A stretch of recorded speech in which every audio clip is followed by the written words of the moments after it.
Pitch से छेड़छाड़ की जा रही है। बॉल इतना टर्न करेगी कि खेली ही नहीं जाएगी। स्पिनर्स के लिए पैचेस बनाए जा रहे हैं। लेफ्ट हैंडर्स के लिए पिच खराब कर रहा है भारत। ऑस्ट्रेलिया की मीडिया ने ऐसे न जाने कितने जुमले बेचे थे। बॉडी गावस्कर ट्रॉफी से पहले ऑस्ट्रेलिया घबराई थी या नहीं, ये बताना मुमकिन नहीं है, पर ये जरूर बता सकते हैं कि उन्होंने इस टूर के लिए एक ऐसे प्लेयर को चुना जिसने आखिरी बार टेस्ट क्रिकेट 4 साल पहले 2019 में खेला था। 2018-19 में जब भारत ने ऑस्ट्रेलिया का दौरा किया था, तब पीटर हैंड्सकम्ब ने आखिरी बार ऑस्ट्रेलिया के लिए सफेद जर्सी पहनी थी। लेकिन इससे हमें क्या, ऑस्ट्रेलिया और हैंड्सकम्ब जाने, ये उनकी समस्या है। अगर आप भी ऐसा सोच रहे हैं तो रुकिए, आज का स्पोर्ट्स स्टॉप देखकर जाइए, क्योंकि आज हम बताएंगे कि कैसे ऑस्ट्रेलिया की ये प्लानिंग इंडिया की भी काम आ सकती है। लेकिन उससे पहले सुर्खियां। पहली सुर्खी, 17 मार्च से भारत और ऑस्ट्रेलिया के बीच 3 मैच की वनडे सीरीज शुरू हो रही है। स्टीव स्मिथ इस सीरीज में भी ऑस्ट्रेलिया की कप्तानी करेंगे। ऑस्ट्रेलिया ने घोषणा की है कि पैट कमिंस फिलहाल भारत नहीं आएंगे। अहमदाबाद टेस्ट के दूसरे दिन यानी 10 मार्च को पैट की मां का देहांत हो गया था। तीसरे टेस्ट से पहले ही पैट पारिवारिक कारणों से वापस लौट गए थे। दूसरी सुर्खी, इंडियन फुटबॉल टीम के कोच इगोर स्टिमाच ने hero tri nation international football tournament के लिए स्क्वाड की घोषणा कर दी है। ये टूर्नामेंट 22 से 28 मार्च के बीच इम्फाल में खेला जाएगा।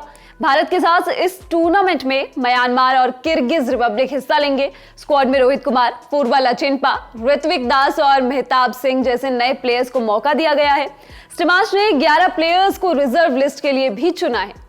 तीसरी सुर्खी, भारत के star badminton player HS. Prannoy ने ऑल इंडिया ओपन में अपना पहला मैच जीत लिया है। प्रणॉय ने राउंड ऑफ 32 के मुकाबले में ताइवान के वोंग जू वेई को 21-19, 22-20 से हराया है। चौथी सुर्खी, इंग्लैंड और बांग्लादेश के बीच खेली गई 3 मैच की T20I सीरीज में बांग्लादेश ने इतिहास रच दिया। टाइगर्स ने आखिरी मैच जीतकर पहली बार वर्ल्ड चैंपियन इंग्लैंड पर क्लीन स्वीप किया है। इंग्लैंड के साथ T20I क्रिकेट इतिहास में दूसरी बार ऐसा हुआ है जब किसी टीम ने उन्हें 3-0 से हराया हो। इससे पहले साल 2014 में ऑस्ट्रेलिया ने इंग्लैंड को ऐसे ही हराया था। अब बड़ी खबर विस्तार से। साल 2023 की बॉडी गावस्कर ट्रॉफी एक बहुत अहम सीरीज। भारत की कंडीशंस यानी स्पिन फ्रेंडली पिचेस पर रविचंद्रन अश्विन और रविंद्र जडेजा को जाल बुनने के लिए सुई धागा दे दिया गया था। ये देख ऑस्ट्रेलिया ने अपना वाइल्ड कार्ड फेंका। सेलेक्टर्स ने विक्टोरिया से आने वाले हैंड्सकम्ब को चुना। नागपुर टेस्ट शुरू हुआ। पहली बॉल से ही शानदार टर्न। मोहम्मद शमी और सिराज के एक विकेट लेने के बाद जड्डू भैया ने अपना काम शुरू किया। नागपुर टेस्ट की पहली पारी में सबसे ज्यादा बॉल्स खेलने वाले ऑस्ट्रेलियन बल्लेबाज सिर्फ 3 थे।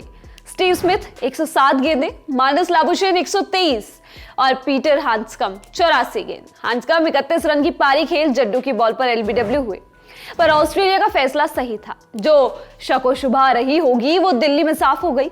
उस टेस्ट की पहली पारी में हैंड्सकम्ब ने किसी भी ऑस्ट्रेलियन बल्लेबाज से ज्यादा बॉल्स खेली। अंत तक नॉट आउट भी रहे, यानी कंडीशंस के हिसाब से प्लेयर चुनना टीम के लिए फायदेमंद साबित हुआ। ऑस्ट्रेलिया ने दोनों में से कोई भी मैच नहीं जीता, पर पीटर को जिस सोच की बुनियाद पर चुना गया था उस पर मंजिल खड़ी हो गई थी। और ये एक चीज है जो भारत ऑस्ट्रेलिया से सीख सकता है। भारत की कंडीशंस पर अलग और विदेश के लिए अलग प्लेयर्स। टीम इंडिया का दबदबा हर फॉर्मेट में है। वनडे और T20I के शिखर पर बैठने वाली टीम टेस्ट में दूसरे नंबर पर है, यानी मोटा माटी हम शानदार टीम है हर फॉर्मेट में।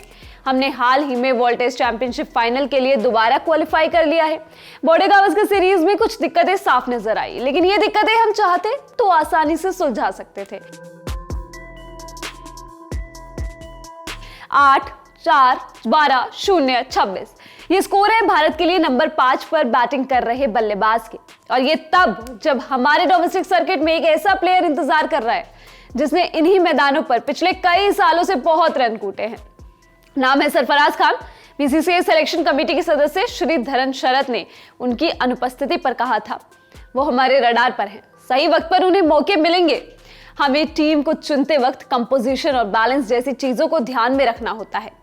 अगर आपका दिया हुआ कंपोजिशन और बैलेंस टीम इंडिया को 5 पारियों में 50 रन देता है तो यह आपकी चुनने की काबिलियत पर एक बहुत बड़ा सवाल है। सरफराज ने 2021-22 रणजी ट्रॉफी में 6 टेस्ट में 982 रन कूट दिए थे। 122.75 का औसत, 4 शतक और 2 पचासे। हाल ही में खत्म हुई 2022-23 रणजी ट्रॉफी का हाल भी जान लीजिए। इस बार सरफराज 6 मैच ही खेल सके। 92 की औसत से 556 रन, जिनमें 3 शतक और 1 50 शामिल था। यानी इन कंडीशंस में जिस प्लेयर ने खुद को साबित किया है, हमने उसे मौका ही नहीं दिया। आपका सवाल आएगा, तो क्या श्रेयस को बिना देखे ही ड्रॉप कर देना चाहिए था? नहीं, बिल्कुल भी नहीं। पर सरफराज को कम से कम स्क्वाड में चुनना चाहिए था। जब श्रेयस 2 मैच में नहीं चले और अहमदाबाद टेस्ट आपके लिए जीतना जरूरी हो गया, तब आप सरफराज को टीम में जगह दे सकते थे। यही नहीं, अभी और सुनिए, एक और नाम ऐसा है स्क्वाड में जिसकी जगह नहीं बनती। बीसीसीआई ने तीसरे और चौथे टेस्ट के लिए टीम का ऐलान किया। बताया कि केएल राहुल सिर्फ कप्तानी ले रहे हैं, पर भाई राहुल टीम में बचे कैसे? इन्हीं कारणों से आपने पहले पुजारा, अजिंक्य रहाणे को ड्रॉप किया था, तो राहुल क्यों बख्शे जा रहे हैं? अगर आपको बैकअप ओपनर ही चाहिए तो मयंक अग्रवाल में क्या दिक्कत थी? मयंक टीम से ड्रॉप हुए, रणजी गए और खुद को साबित किया। मयंक ने इस सीजन रणजी में 9 मैच खेले, 82.5 की औसत से 3 शतक और 6 50 के साथ 990 रन बनाए।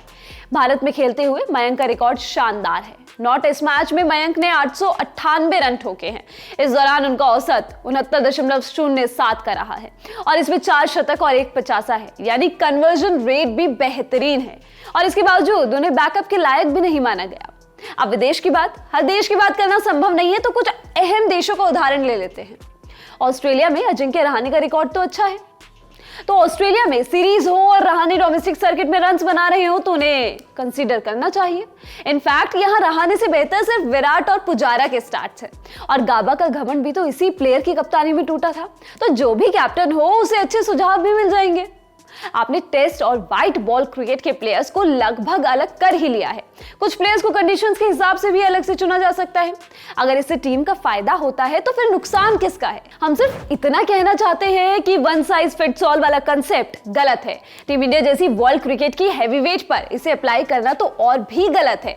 और जैसा कि हमारे सामने ऑस्ट्रेलिया जैसी सुपर पावर का उदाहरण भी है, तो इनसे सीखने में क्या बुराई है? पीटर हैंड्सकम को चुनकर ऑस्ट्रेलिया ने हमें एक सबक दिया है, पर क्या बीसीसीआई की सिलेक्शन कमेटी इससे सीखने को तैयार है?